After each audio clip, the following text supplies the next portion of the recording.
Hello, welcome to ISAT430 Materials and Manufacturing Processes. This is Lecture 5, Shaping Processes for Plastics. Alright, so in the first few lectures in this course, we discussed the materials. Now, in the next few classes, we're going to discuss how those materials are actually being processed in manufacturing. And we're going to start with polymers or plastics this class. Here are some topics we're going to cover today. We'll talk a little bit about the properties of polymer melts and how it's used in manufacturing, and also some common seen manufacturing processes related to polymers and plastics. For example, extrusion, production of sheet, coating and filament and fiber, as well as injection molding, compression, transfer molding, and also blow molding and rotational molding.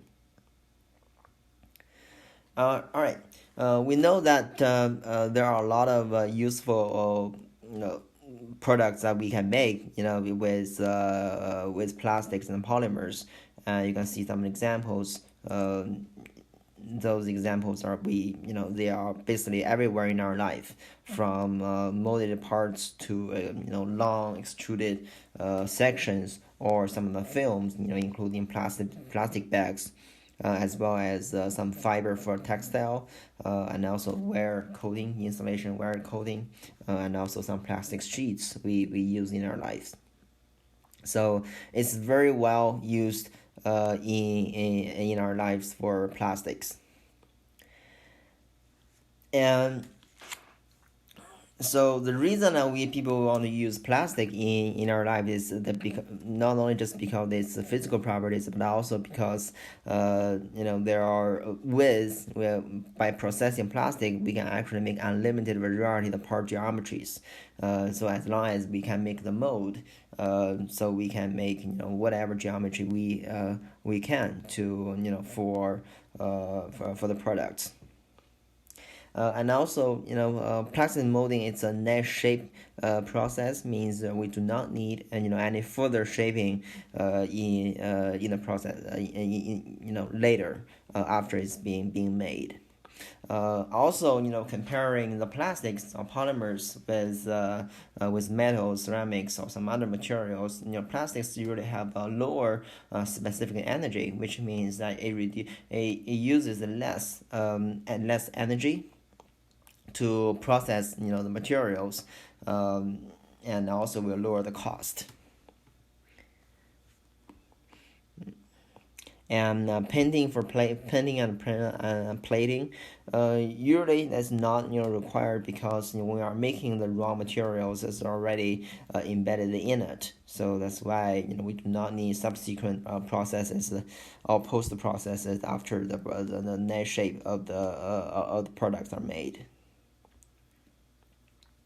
These are some common processes we usually see about plastic processing: extrusion, making films, plastic bags, and filaments, and also coating process, injection molding, and also some other molding, like thermal molding and also compression moldings. First, let's look at during the process of polymer manufacturing, what are the key parameter, what are the key settings we want to look at when we are processing those materials. The one is viscosity. We learned that viscosity, this is used in the liquid, right? In measuring the resistance of flow, for the liquid. It's the same with the polymers. When the polymer is melted, it basically changes to a fluid state or format, and now we can use viscosity to measure it. Because the polymers, they usually have high molecular weight, so this viscosity of the fluid is usually very high, which means that if we want to process those or make the liquid flow, we need higher pressure than than normal, compared to some other material like water or some other, low no molecular weight liquid. So we need higher flow rates and high shear stress. So that's all required in processing polymers.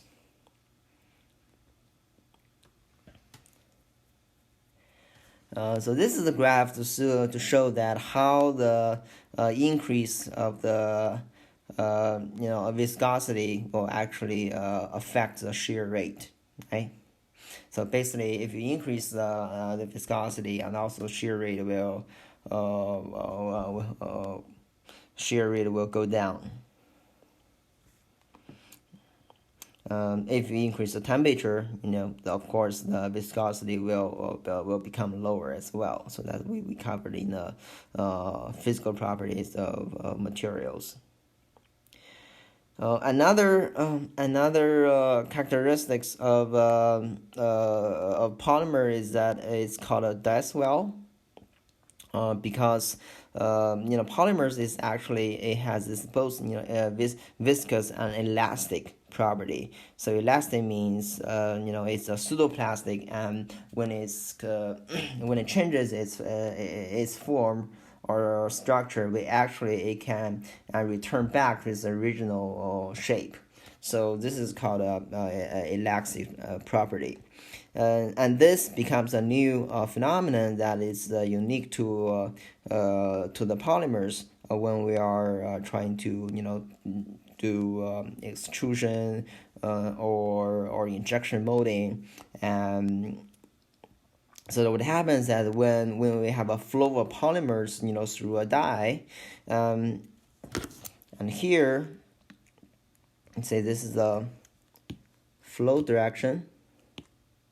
The flow of direction is from left to right, and then after that open up the die, what happens is that it will start to form or start to expand its form in order to return back to its original shape. So because of the elasticity characteristic, so this is called a die swell. And in order to calculate, there's a swell ratio, we use dx divided by dd. So dx is the width of the diameter of the shape that is after you come out from the die, and the small d is diameter before you come out from the die. So this is how you calculate swell ratio. You also have a more vivid understanding or look of the death swell. Here's the video we can look at together.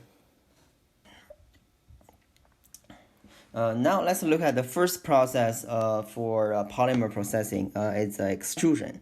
So extrusion, basically, in this process, the material is forced to flow through a die orifice to provide long continuous product. And at the end, of the process, there's a die, so you can make to any kind of shape you want from the die. It's widely used for thermoplastic and elastomers, and especially for mass production, because usually you can make a really long extrusion, or you can cut it into small extrudes. And so this is a typical extruder picture of the extruder. You can see there are several key components. There's a hopper where you feed your raw materials like plastic pellets, and also you have this long barrel. So in the long barrel there's a screw. So the function of the screw is to push materials from left to right, from the place where you just feed the material to you want to push material outside the die. And on the barrel there are three or sometimes more, maybe heat pads, or you can call it the heaters. So that's a place where you provide the heat to the polymers, and then to heat up and then change it to liquid form. And a screw, and there are three sections we need to pay attention to. The first section is the feed and heat. So the feed and heat means we feed the materials and then also give initial heat so that it can change to a liquid. Well, another section is compression section. So in this section, all the materials, all the polymers will be changed to or transferred to liquid, and also the air that was trapped, originally trapped in the polymers or liquid will be extracted as well. And the last section is a metering section. So metering section means all the materials are liquid homogenized, and also we need to give enough or sufficient pressure to generate enough sufficient pressure in order to push the materials through the die and or generate a certain flow rate. So this is the function of the three sections. Now let's look at let's watch this video.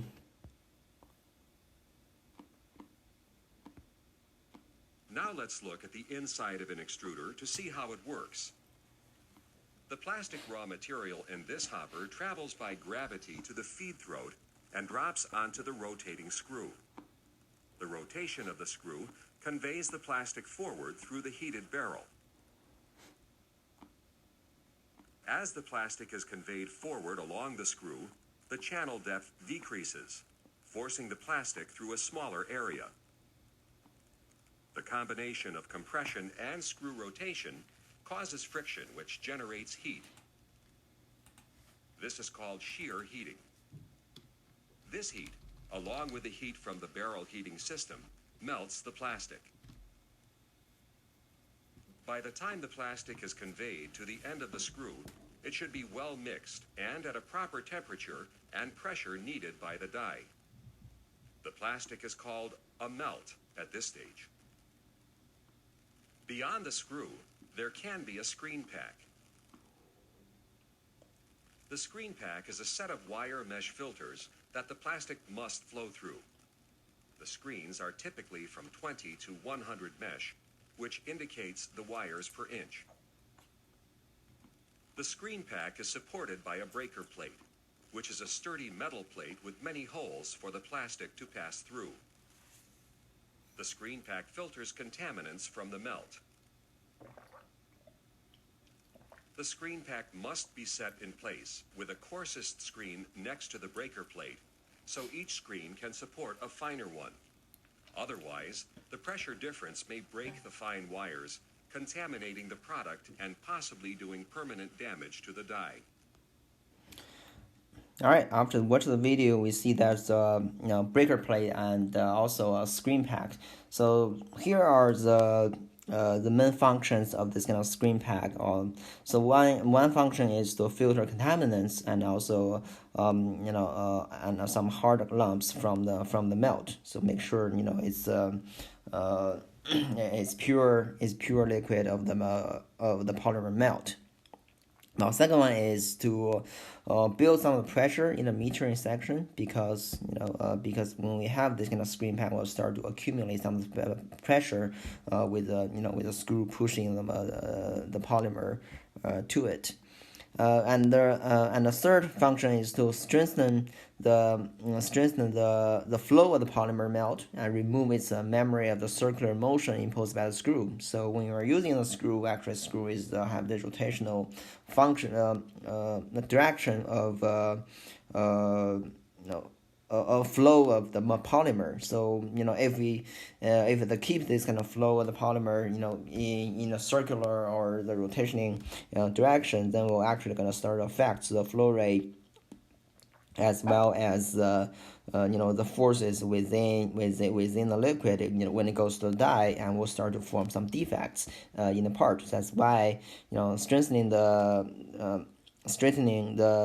flow of the polymer can be important, and using a screen pack can help to do that. And this is what a die gonna look like. And you can see this picture A. This is the whole um, whole part. It includes a screen pack and also a breaker plate. After this we come to the die. And the die, it has the climbing ring, and also there's the open die opening.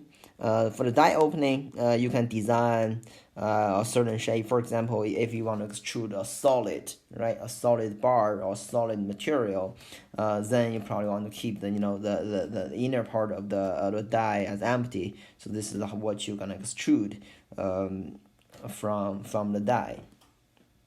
While on the other hand, if you want to extrude a hollow profile, then this picture gonna shows what it is. We can look at the picture. So the die, so the shape in the middle. So section B and B, you can see this is how you can create actually a hollow shape of products. And of course, in order to create a hollow shape, you also need need some air to blow it in it. So you can see this A is a place where you gonna have some air get into the system.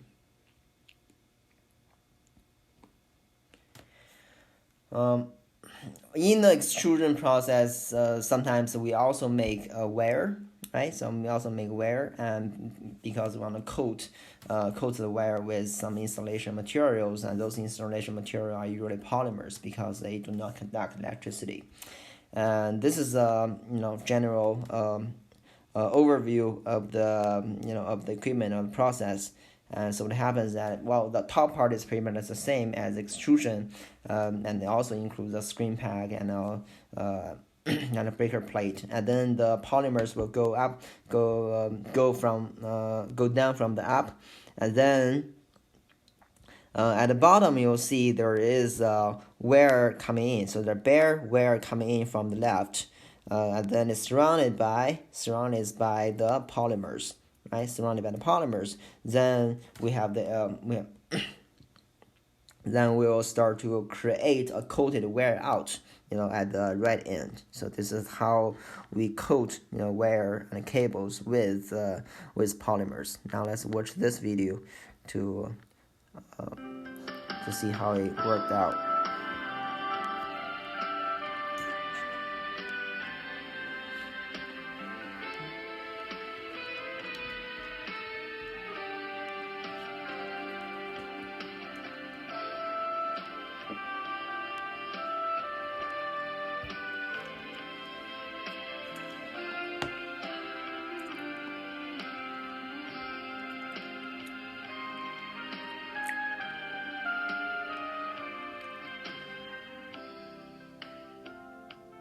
So you draw, wear from a row of wear.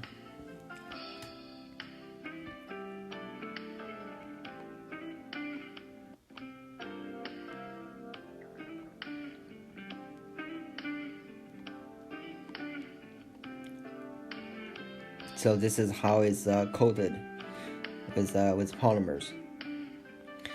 So after that, because the polymer has initial heat, has a certain higher temperature, then we need to cool it. And the best way to cool it is actually to let it go through water, right? The water to cool it.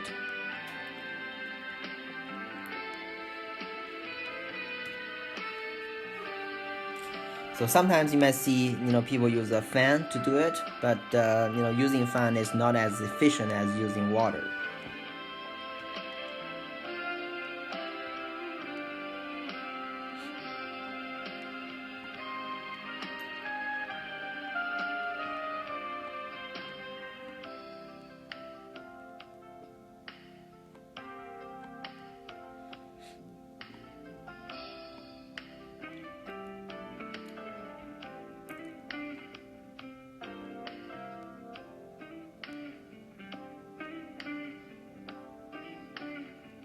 Then at the end, there's a winding process to make a row of wire.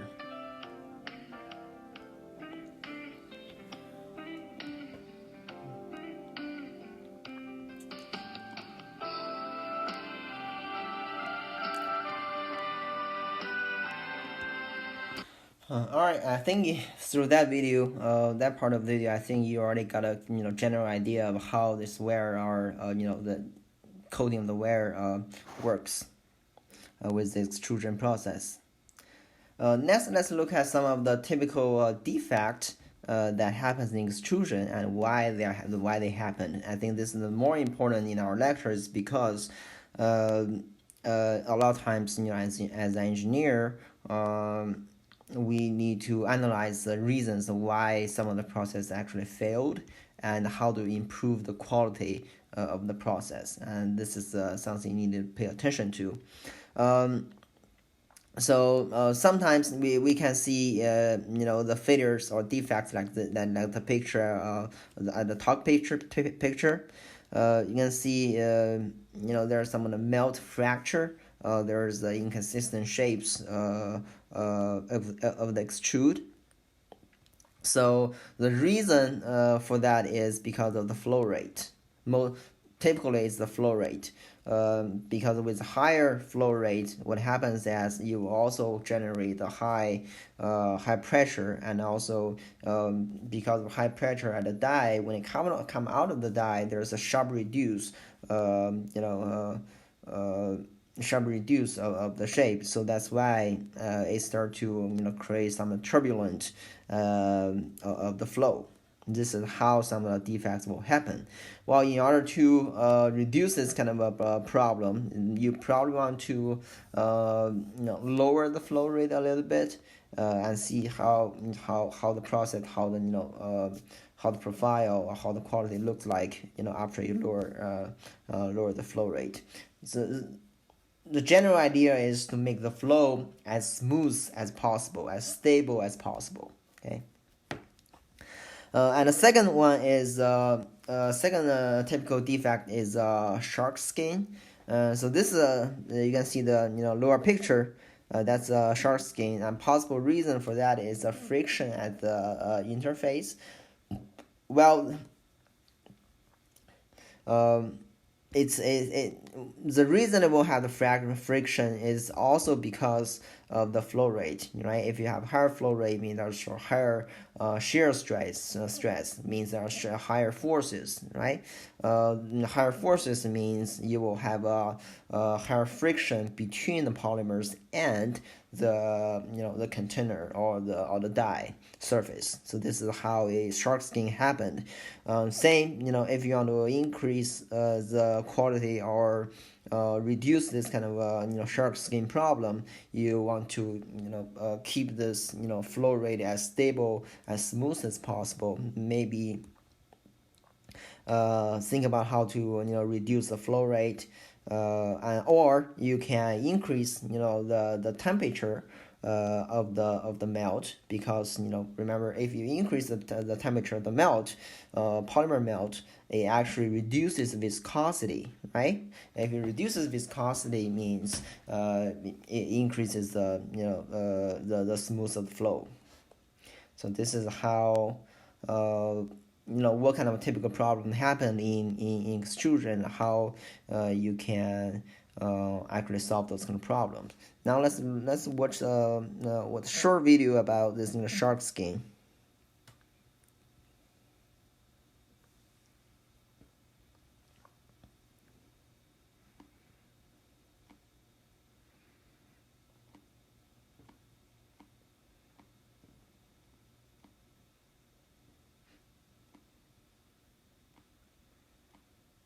See this. This is how the shark skin actually start to form, right after it come out from the die opening.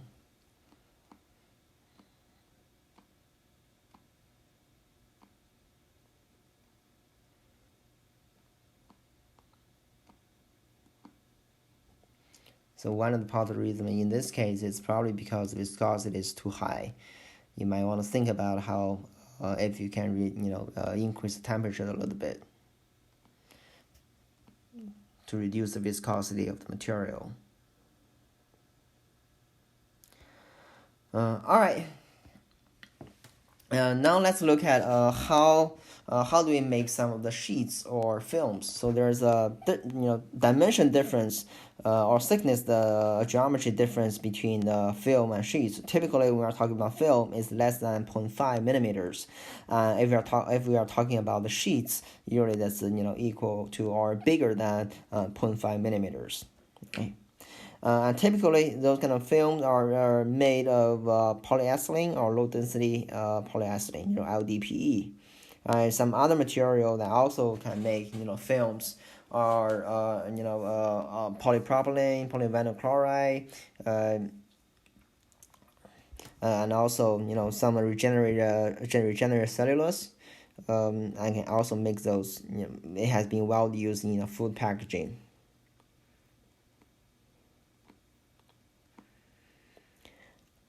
For making those kind of films or sheets, we know that usually we have a slit die. Slit die means that's a very narrow slit at the die opening. It can be wide and very wide, or it can be as as narrow as 0.5 millimeters as well. Now let's look at some of the typical processes within this slit die extrusion.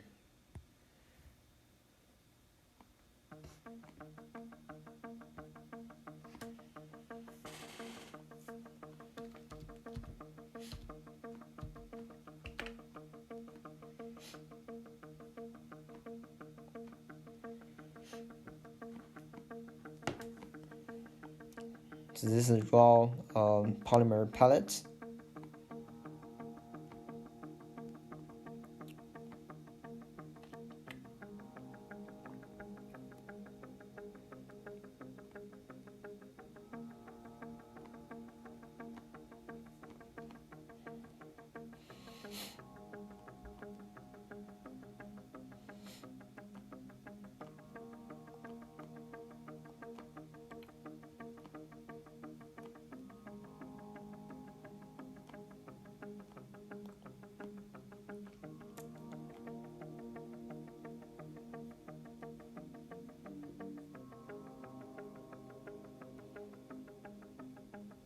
So that's slit die.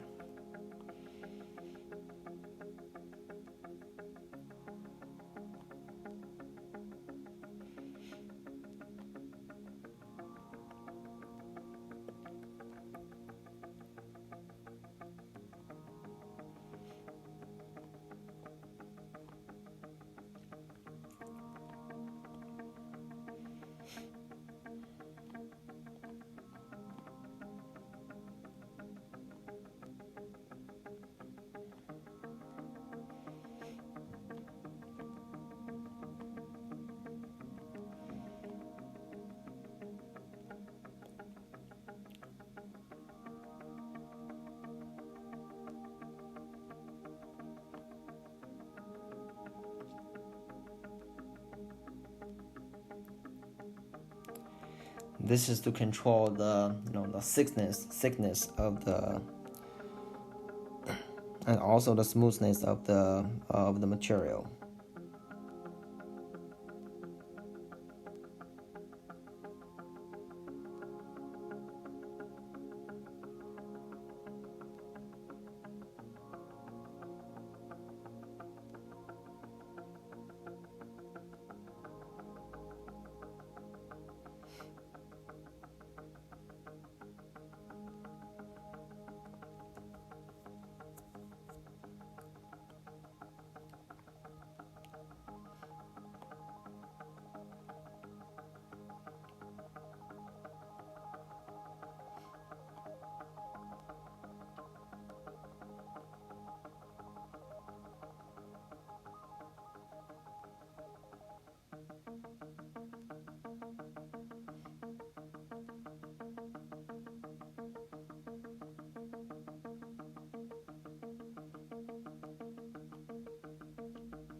All right, so this is a typical, a process for making sheets or films. So usually after this, we also have this chill process. There's a chill rolls.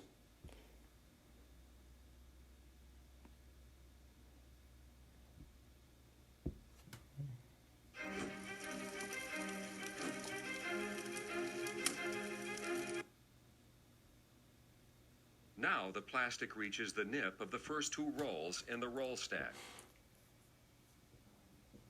In many sheet extrusion lines, it is common practice to build a small amount of plastic, called a bank or a bead, ahead of the nip. The bead is a reserve of plastic that compensates for small variations in extruder output or small roll stack speed variations. The bead should be kept small and uniform so a steady pressure is maintained at the nip. The plastic now enters the gap between the first two rolls in the roll stack. The pressure on the plastic in this gap depends on the plastic's viscosity. It's typically from about 200 to 800 pounds per linear inch, or 350 to 1450 newtons per linear centimeter. The roll pressure causes the molecules to be compressed and to flow as the plastic is squeezed between the rolls. These two effects can cause stress in the surface of the sheet. If the roll speed is set to the exact speed of the plastic leaving the die, the plastic will have the least molecular orientation. If the speed of the rolls is set faster than the rate of the plastic leaving the die, the web will be stretched or drawn down. Molecular orientation in the extrusion direction will occur.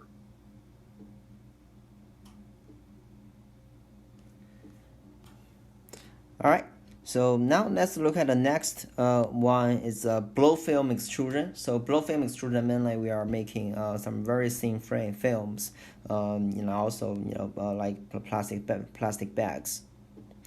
So what happens is we're gonna start to blow air into the process, and also gonna use a lot of collapsing rolls in order to create that kind of shape. And by blowing the film into the shape, so you can create this kind of a film, thin film. Now let's look at this video.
All right, so basically the first part of the process, by blowing the air in to create the film, is more like thinking sometimes we are chewing a gum, right? Some of you can blow into a bubble, so that's kind of similar principle. All right, and next. There's another video to look at how the plastic bags are made. I think you probably are curious about this. Now let's watch this video.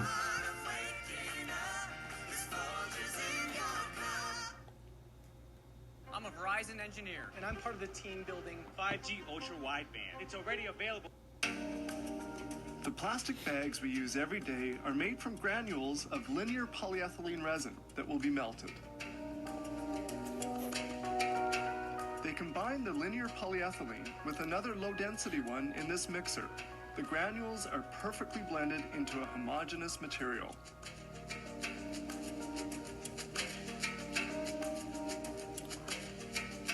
Granules melt in the extruder, which heats them to a temperature varying between 180 and 240 degrees centigrade. This produces a film of polyethylene in the form of a tube. It is several hundred meters long, has a minimum thickness of 37 microns, and a circumference of 51 centimeters. The plastic tube gradually cools down.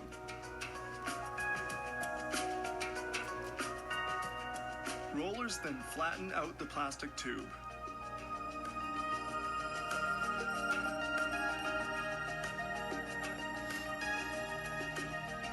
The polyethylene film is now easy to work. And now they cut the tube on two sides to obtain different rolls. This knife then cuts the film to the required width.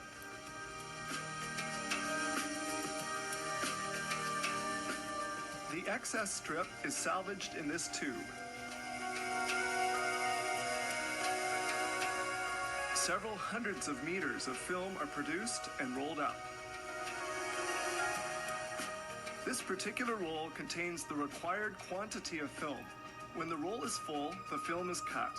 This roll moves forward and can be transported to another department. An empty roll begins to fill up automatically. A full roll weighs 158 kilos and can produce 35,000 bags. The next step, printing on the bags. This alcohol-based ink circulates continuously to retain its viscosity. Impressions are made by inking rollers. Here, another color is being applied on the bags. Once printing is over, the plastic film is rolled up again. The roll is now full and the cutting of bags can get started. This machine makes 150 bags per minute. A sealer bonds the edges of the bag together with heat. The wheel picks up the bag and puts them on two spindles that can hold 250 each. Here they're making bags with a hermetic zipper. The zipper is made from a plastic pad which inserts into a slot. The zipper is made in advance and is unrolled progressively. The zipper strip is cut and heat bonded to the bag at 180 degrees centigrade. And here's the zippered bag all finished. In this other department of the plant, they make plastic bags with handles. Printed bags circulate on these rollers.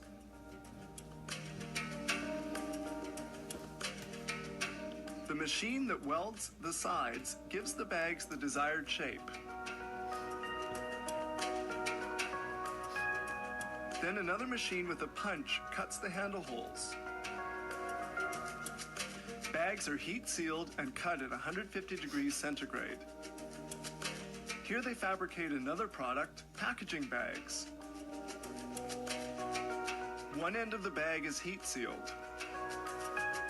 This machine makes holes which let air out of the bag when it's being filled to allow them to be generously filled with items. At this stage, a stamper cuts the handle holes. Bags are cut to the required size, automatically sealing the other side of it.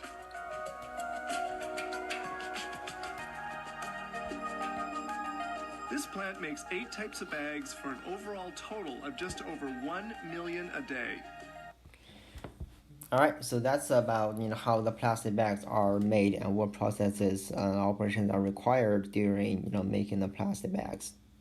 Next is calendaring. So calendaring has been used a lot in the textile industry, but not only just textile, but also a lot of other products. For example, floor coverings, shower curtains, tablecloths, pool liners, and also some other toys. So that's So this calendering process is very good for creating good surface finish and also high gauge accuracy. It's because they are using high pressure rollers, right? By controlling the rollers, you can control the smoothness of the surface finish and also the the thickness of the sheet.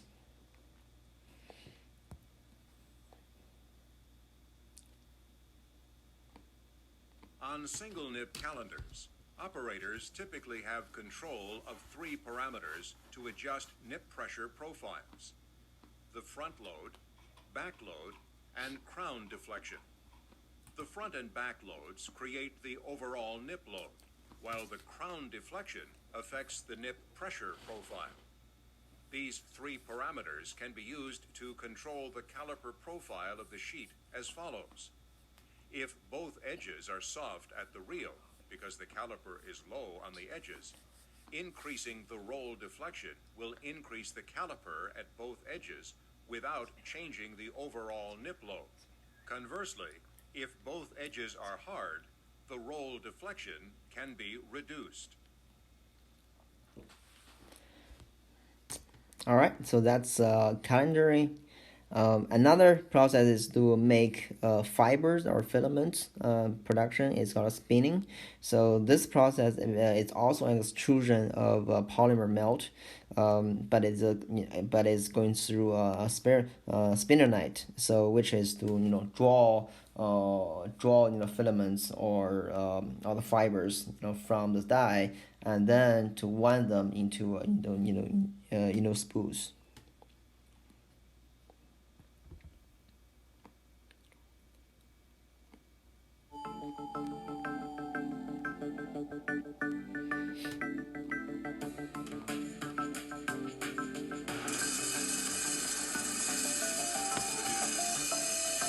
They all start with polymer pellets.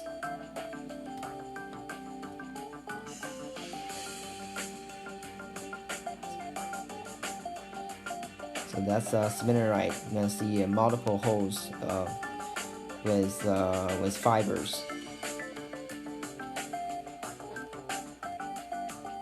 And filament coming out. Then you can wind them, let it go through a path, and make a spool of materials, a filament.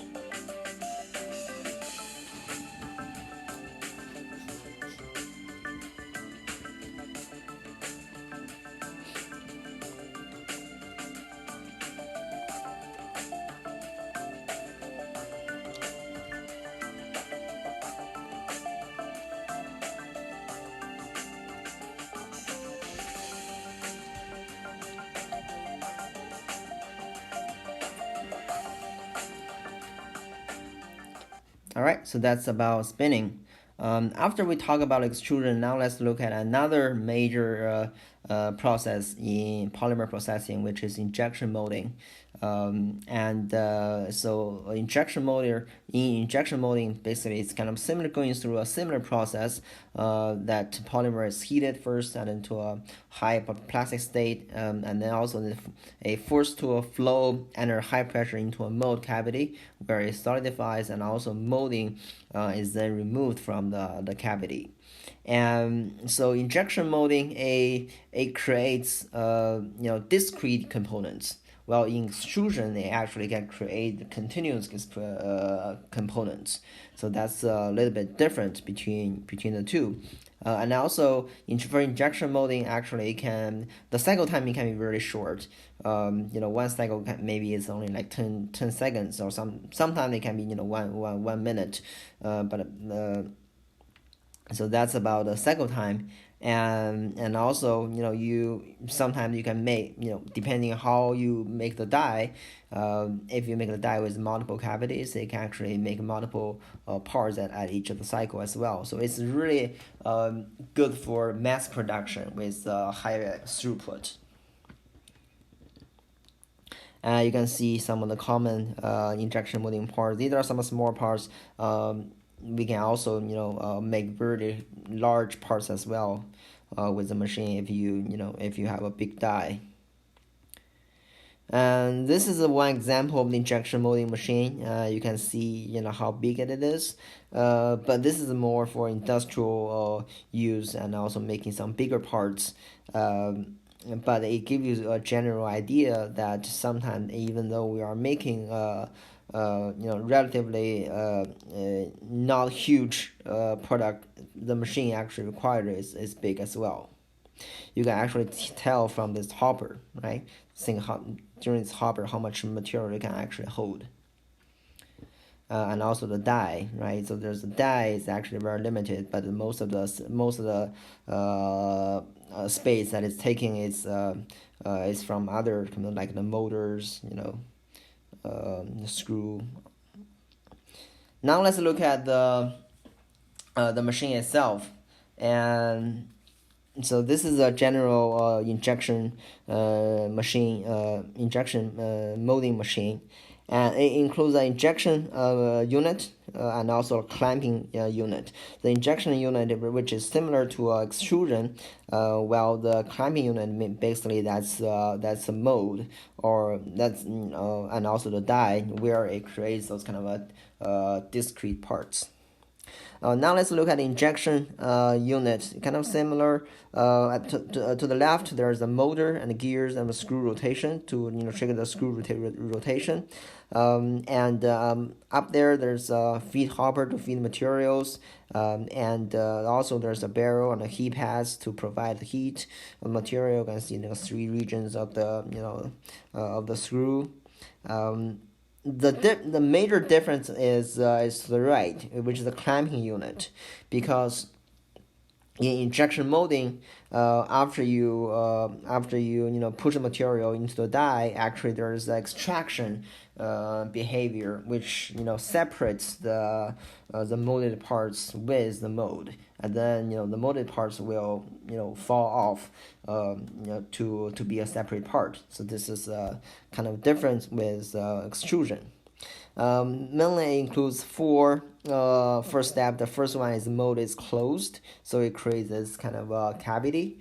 Then next, the melt is injected into the cavity. So the materials, polymer melts are injected or pushed into the cavity, into the mold. Third one is the screw is retracted, right? Retracted. Then the last one is mold is open, and the part is ejected. So when the mold opens, they're actually gonna the mold will actually push the part away or from the mold itself. So that's why how the part can be ejected. Now let's look at a couple of videos about injection molding.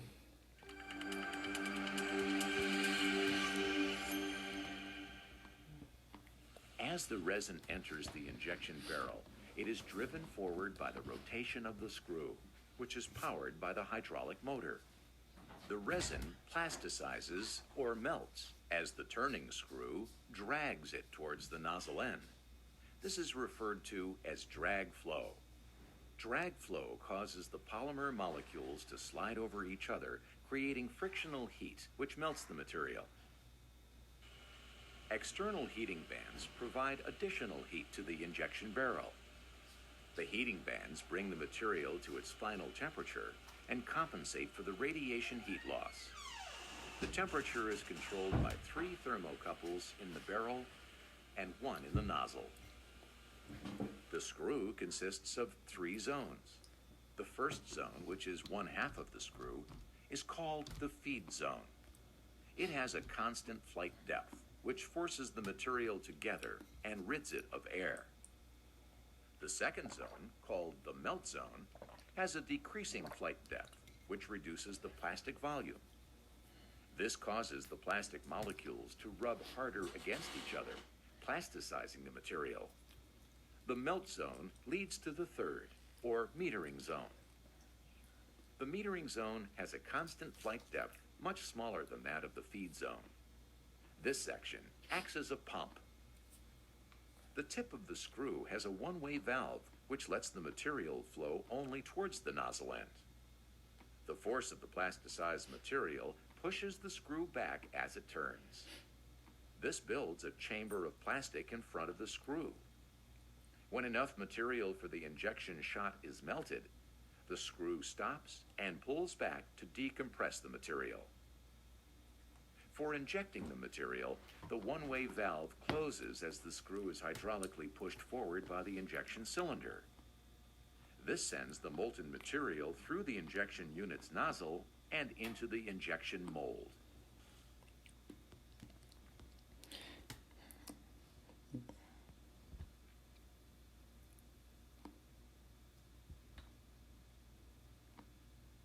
Here, and we're trying to get the Festool green, and I was noticing I could see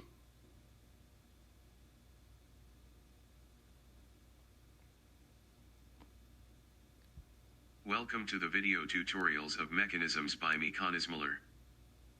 Modern plastic injection machines are true robotic devices and can operate 24/7 without a human intervention.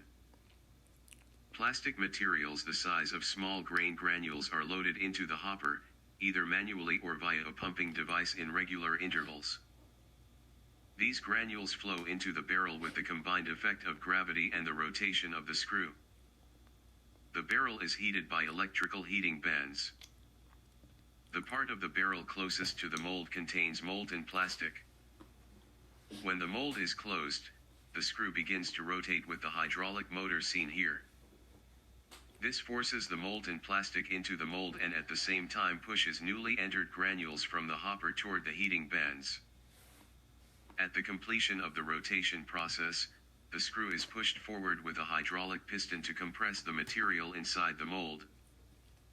The cooling water, shown here in blue, causes the plastic to harden. When the mold opens, the plastic parts usually stake to fixed plate of the mold due to sprue. This is not a desirable effect and the mold designer must take this into consideration and make sure the part stays with the moving plate. In the video, the middle pin, here, has a groove at the tip. This groove is to help pull the part away from the fixed plate. While the mold is opening, the shorter push pins push the part and the part is ejected into a part collector. The outer pins are used to make sure that the pin plates move properly. When the mold is opening, the injection unit is pulled to the non-operating position by the hydraulic piston shown here. At the same time, the screw is pulled back by the large hydraulic cylinder shown on the injection unit. While the screw is being pulled back, the rotation of the screw pushes the plastic material forward to compensate the space generated by the pulling screw. The rotation of the screw is accomplished by the hydraulic motor. Injection molding leaves telltale marks on the parts produced. These marks are a parting line, sprue, and ejector pin marks. None of these features are desired, but are unavoidable due to the nature of the process. A parting line in mold making is the place where two or more parts of the mold meet. Parting lines occur due to minute inherent gaps between two mating faces of halves of the die. For symmetrical parts, this line can be seen on symmetry surface. A sprue is the passage through which liquid material is introduced into a mold. You can find this as a small nub or projection on the molded piece. Pushpin marks are usually in circular shape. These marks are produced by pushpins during molding process.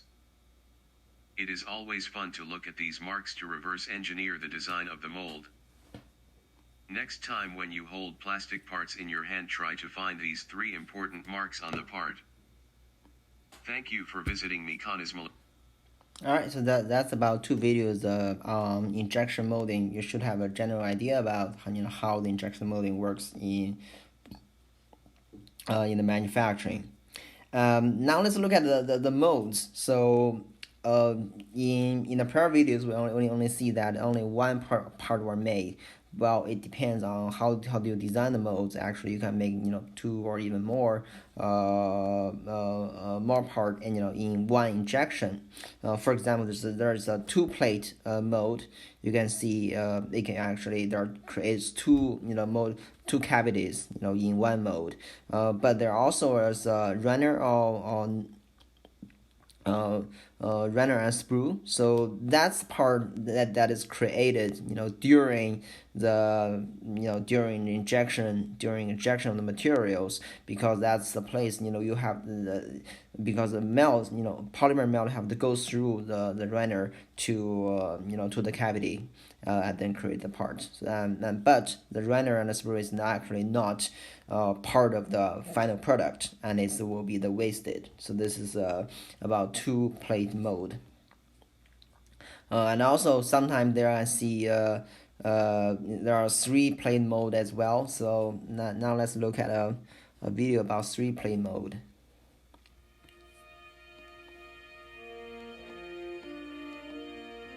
Sạch được chất bẩn và vi khuẩn do mồ hôi và cơ thể tiết ra ở trên da bé. Sữa tắm gội toàn thân Johnson's Baby Top Total, tắm sạch nhẹ dịu những gì nước bỏ sót. Với khô gai, mật ong và các thảo dược, thuốc ho bảo thanh điều trị hiệu quả các chứng ho do bị thời tiết, ho dây dẳng lâu ngày không khỏi. So this is a three plate mode. So basically, the material come from yes, it come from the left, and then the red material come into two cavities. But what happens is that they created actually the middle mode that separates, right? See, separates the part. Well, in this case, what happens is that it does not generate any sprue or the runner, so it does not generate much of the waste compared to a two plate mode. So this is the difference between the two plate mode and three plate mode. There's also another type of mode is called hot runner mode. So hot runner mode means when pushing the materials through the runner. So what happened with two plate mode is that runner will be solidified. So that's why it generates the waste, wasted runner material. Well, for the hot runner mode means we always provide the heat at the runner, so which means it will not solidify, and the material can actually be reused for making product.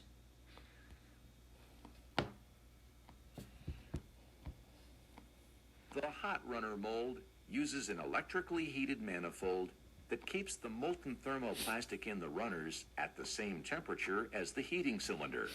The heated runner system is contained in a plate of its own and does not open during the molding cycle. Because of this, hot runner molds generate no runners or sprues. For this reason, hot runner molding, also known as runnerless molding, is fast and efficient.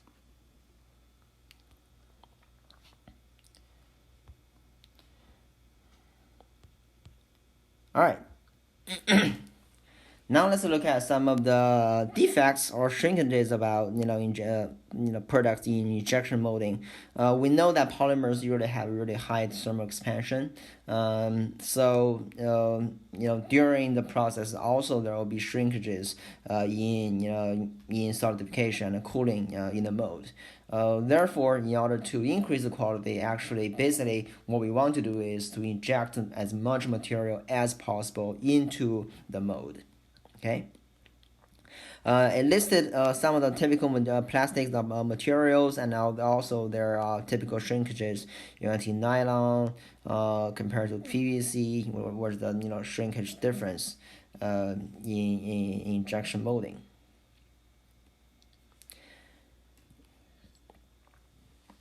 So there are several factors related to shrinkage.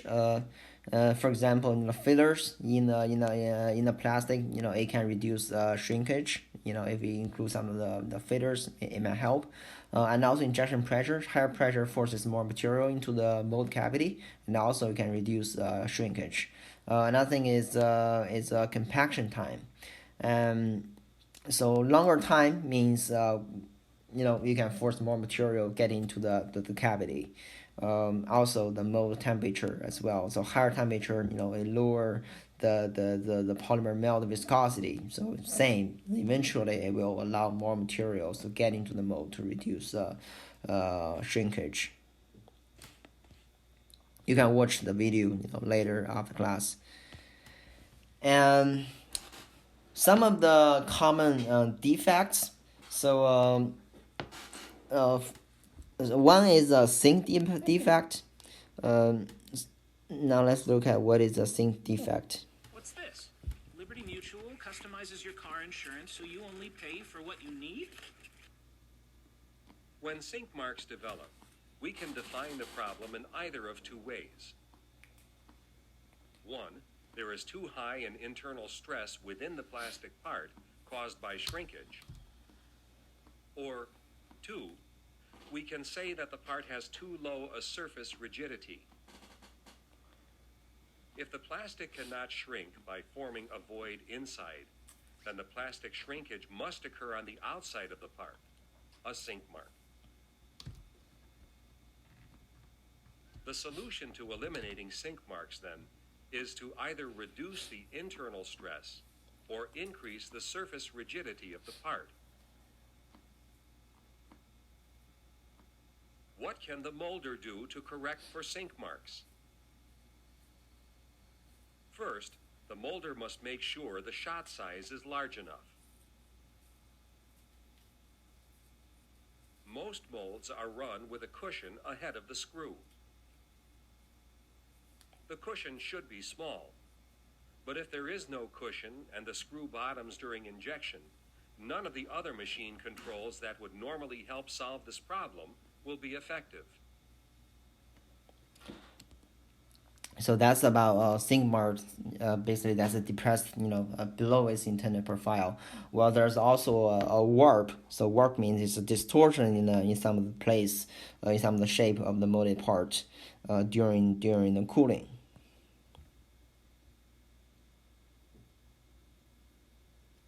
When hot plastic cools in a mold, the plastic tries to shrink, but the shrinkage is restrained for two reasons. One, the mold surrounding the cavity is rigid, the plastic can't shrink very much. And two, because the outside plastic freezes first, the plastic inside, when it cools and shrinks, has to pull against the rigid outside shell. You can visualize the stress between each of the molecules as they cool by imagining that the stress is a stretched spring between them. The spring tries to pull molecules closer together, and in doing so, the plastic part shrinks. This graph shows how the stress and shrinkage changes with time. The stress molded into the plastic builds up during mold cooling.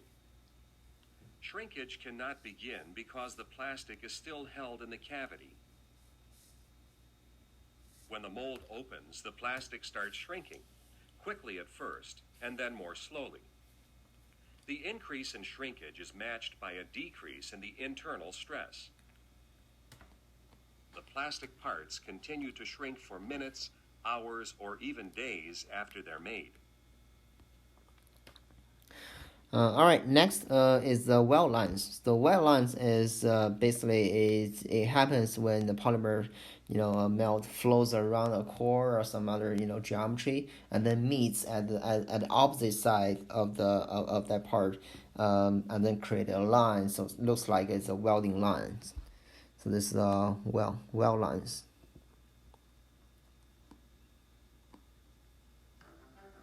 There's a reason Volt Industrial Plastics is an industry leader. Here's how the problem develops. When plastic flows, it forms a smooth, continuous flow front. If the plastic meets an obstruction, such as a pin, the flow front must split into two flow fronts to go around the pin. When the two flow fronts meet on the other side, the plastic rejoins. This leaves a slight depression at the surface, which we call a weld line. As flow continues, the two flow fronts may gradually reform to make one continuous, uninterrupted flow front. If this happens, the weld line disappears. Okay. And lastly, it's voids. So voids means that's because of the shrinkage. It start to create some empty space of the material. So that's voids.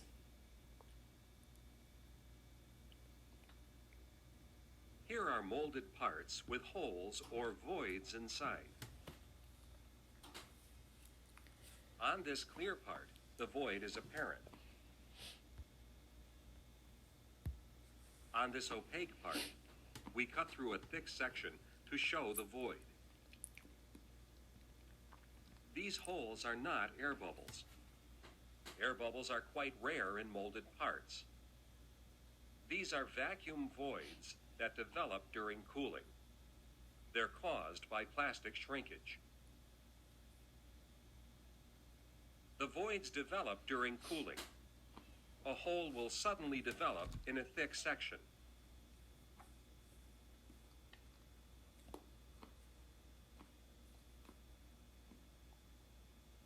What is the cause of voids?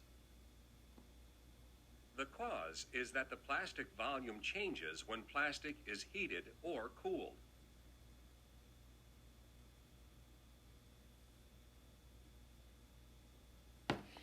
All right. So that's about some of the typical problems or defects related to shrinkage and defects in injection molding. So it's important that you are familiar with those common defects and know how to solve the problems when you see this happen in the manufacturing. All right, next let's look at some other molding processes. One is compression molding and also transfer molding. Now let's first look at compression molding. So for compression molding, it's widely used for molding thermosetting plastics, and also used for rubber tires and polymer matrix composite parts. And now let's look at the video so you're familiar with what it looked like of the process.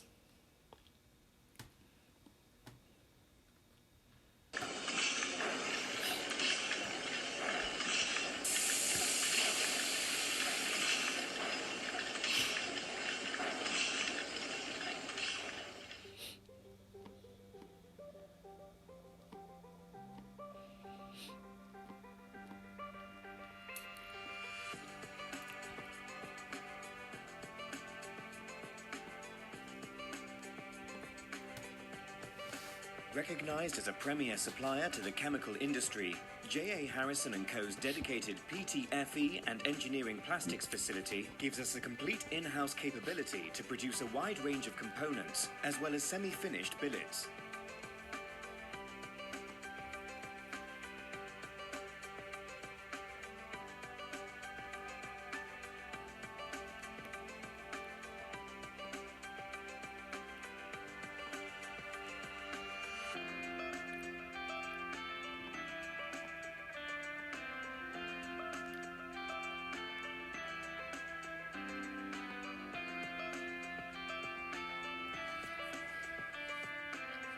Our polymers are purchased strictly from world-recognized manufacturers.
So basically uses compression power to form the bondings between the powders of the raw material.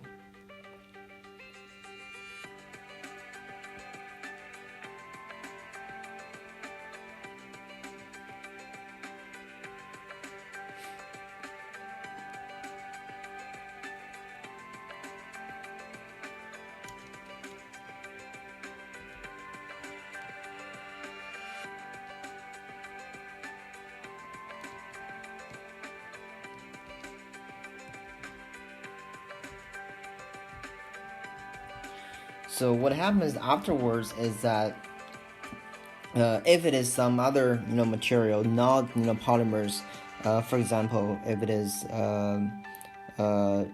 ceramics or some other materials, they usually go through a sintering process as well.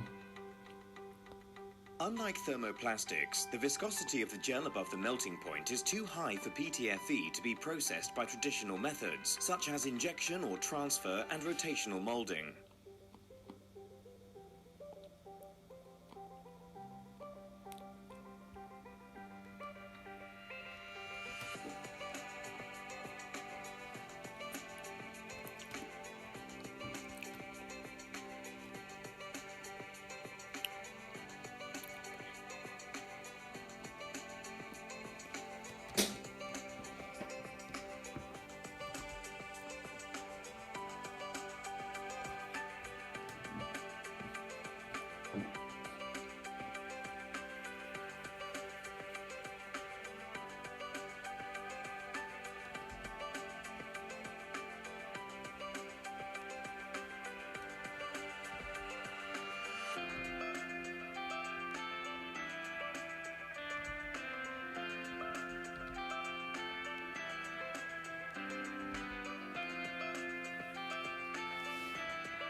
Alright, so that's about compression molding. Now let's look at another molding, which is a transfer molding. So the difference between the transfer molding and compression molding is that in compression molding, if you remember, that is we are using the punch that using this punch, which is part of the mold that creates the part.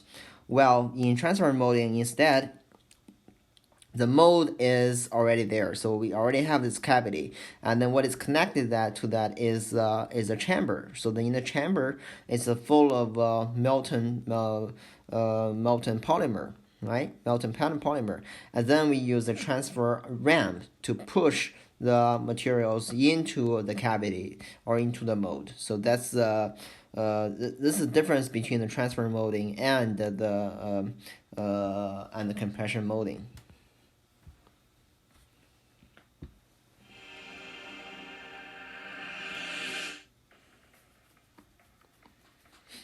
Transfer molding combines the advantages of injection molding with the ease of compression molding.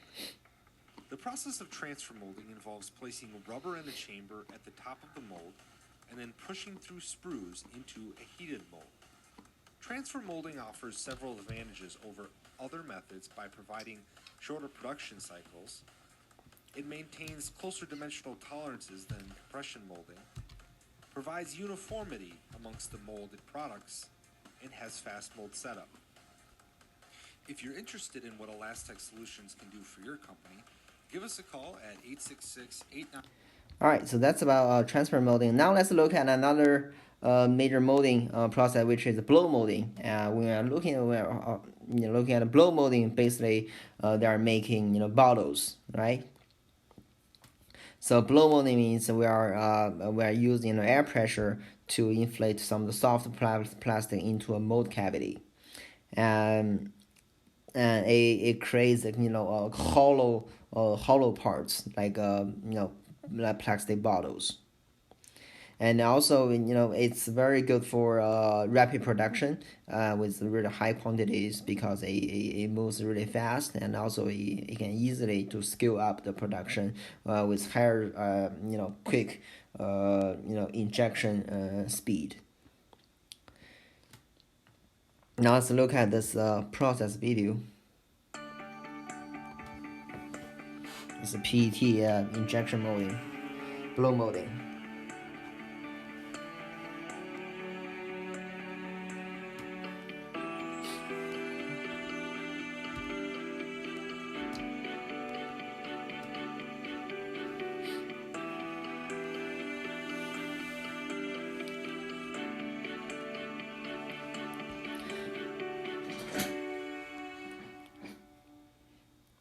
So the mold opens, and then you can eject the bottle. Another one is extrusion blow molding. So extrusion blow molding is first it creates a parison, and then by having this parison, when I start to blow air into the mold, and they start to form the bottle we want, right? So the first part of the process is extrusion, the parison.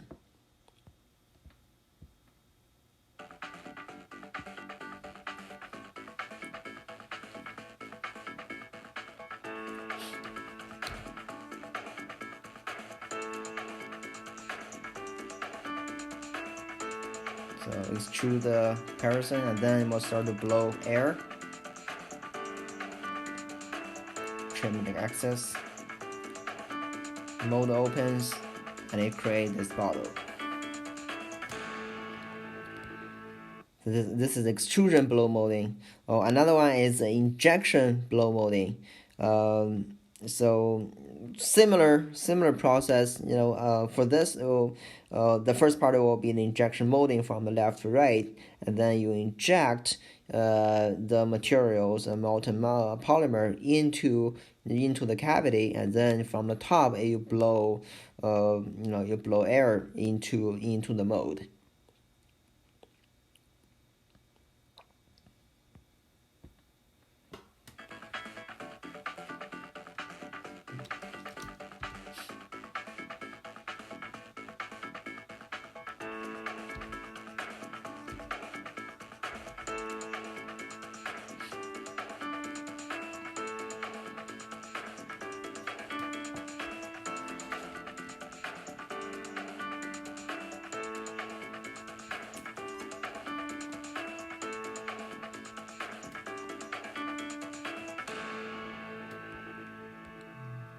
All right.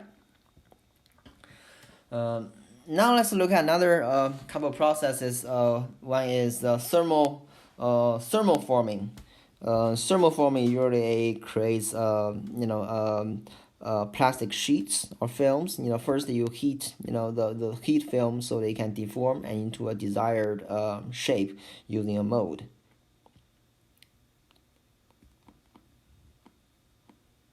Here is the simplest of the thermoforming methods. The plastic sheet is heated in a clamp frame until it's rubbery. A vacuum removes the air from under the sheet, and atmospheric air pressure stretches the sheet into the mold. Some regions stretch more than others, and this causes uneven sheet thickness. In this part, made in a female mold, the thickest plastic is at the top flange, where the sheet first touches the mold surface and begins cooling. The sheet becomes thinner as it was stretched to the bottom of the cavity. The distribution of the sheet in this female mold is thickest at the top flange, thinning down along the walls, and the thinnest at the base of the molded part. If we form the part on a male mold, the mold moves up to the heated sheet. The plastic first touches the metal at the projection, and this plastic is held there and begins cooling. The rest of the sheet thins as it is stretched to the flanged region. The sheet is sealed around the mold and vacuum is applied. Atmospheric pressure presses the sheet onto the mold. The sheet distribution is the opposite of the previous mold, thick at the base of the formed part and a decreasing sidewall thickness towards the flange. The flange itself will have varying thickness, thin at the corners, thicker towards the clamp frame. The uneven thickness variation from both of these molds would usually be unsatisfactory. Methods to reduce plastic thickness variations will be described later.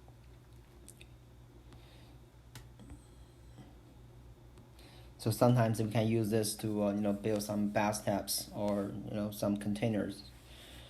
And there's a comparison between the thermoforming and the compression molding. We already talked about compression molding. Now let's have a comparison between the two processes.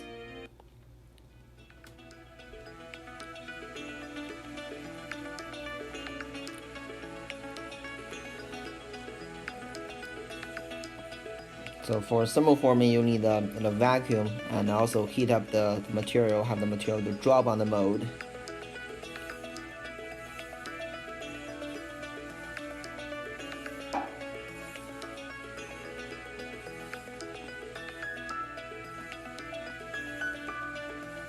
Compression molding means we are using the pressure to push the materials, into the mold. So this is the difference between the two.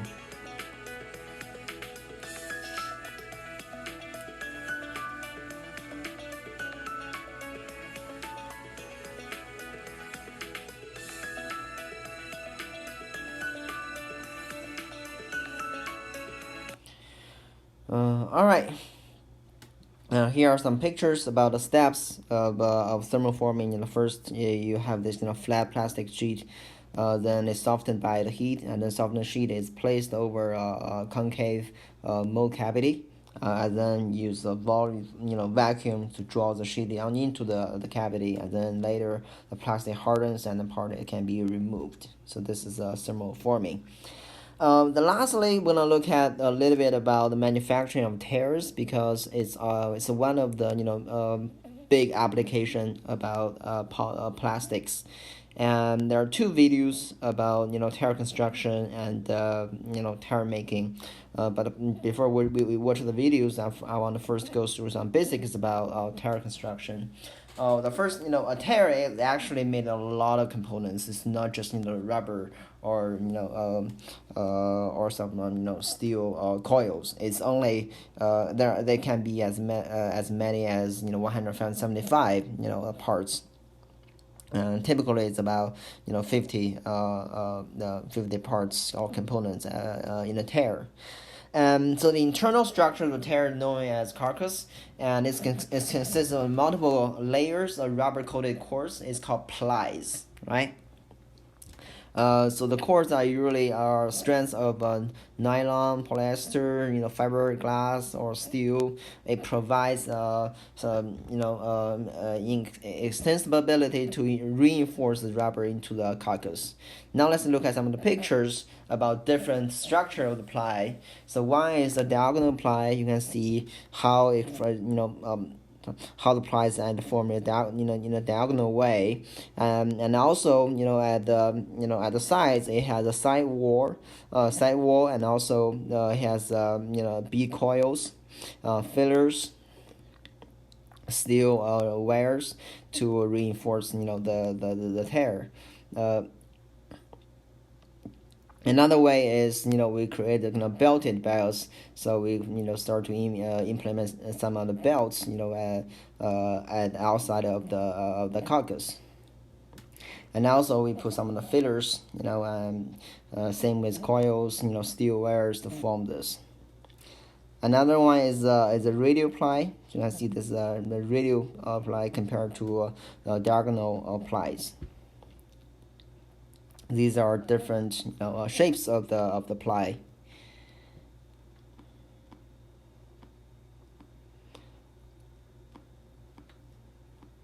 So these are some of the typical components we're gonna look at that in a video as well. I'm gonna quickly go through that. And so this is the process of making the tear itself.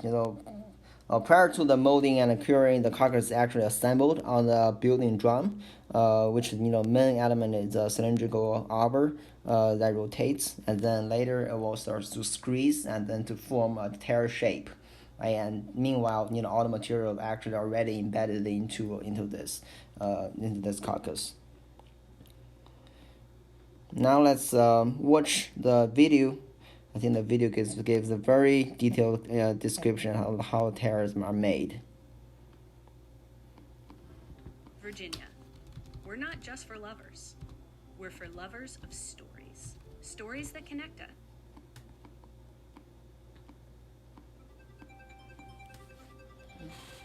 A tire is round and it is black. However, if you examined all the manufacturing stages, you would realize what a complex product lies beneath its plain exterior.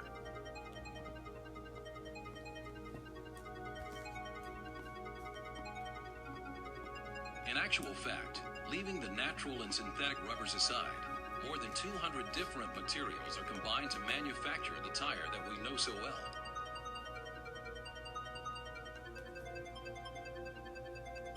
There is carbon black, silica, and sulfur, plasticizers, vulcanizing agents. But there are also cores, a lot of cores, which in fact can be either steel or fabric such as polyester and Kevlar. These different raw materials are used to produce a wide variety of components.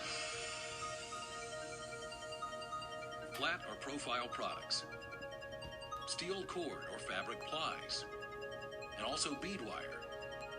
These components give the tire its elastic properties, ensure its resistance to wear, provide adhesion, and determine its service life. It all begins on the tire building drum, which is a rotating cylinder with a flexible center so that its edges can be brought closer to each other. You'll see why in a minute. A thin, perfectly airtight sheet of synthetic rubber must first be laid down on the drum.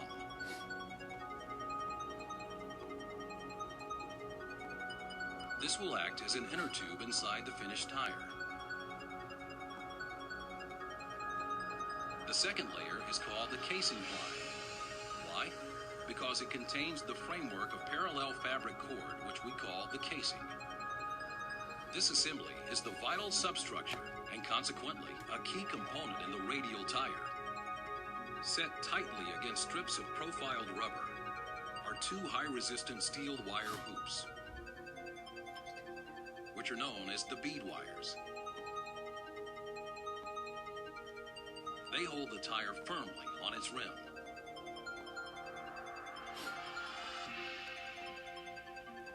The casing ply is then folded up over the bead wires to hold them securely in place. Other components are added with the same degree of accuracy. Some tires have dozens of them. But don't worry, we'll not describe them all in detail. However, take a look at the sidewalls. They are made of rubber, both flexible and tough, to protect the tire from side impact. Then, by inflating the central part of the drum, its edges are brought closer to each other.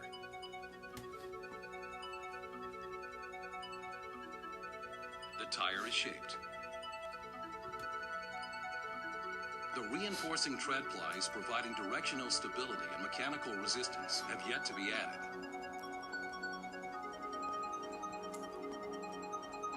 Fine but highly resistant steel cord strengthens these plies. Being laid crosswise to the casing ply, it forms shape-retaining triangles.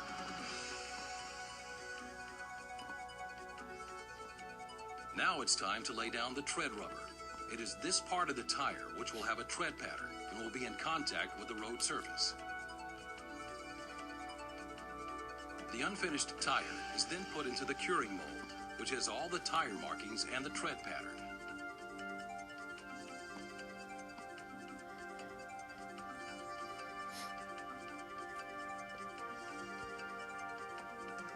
A curing bladder filled with hot pressurized water forces the rubber back into the mold cavities. The hot water and steam around the mold start the curing process. This curing, or vulcanization, chemically bonds the rubber compounds to the steel and fabric cord reinforcement components.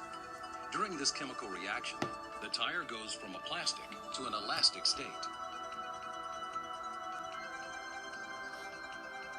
Sometime later, the transformation is complete and the tire emerges from its metal shell. The tire has been given its final features and finished shape. Michelin. Alright, so if you're interested, you can also watch another video about tire manufacturing. That's about it for this lecture.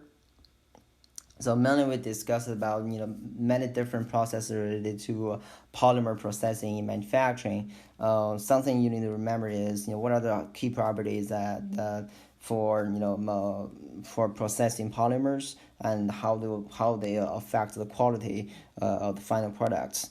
and also the different processes including extrusion, injection molding, blow filming, and making sheets, making filaments, what our processes are.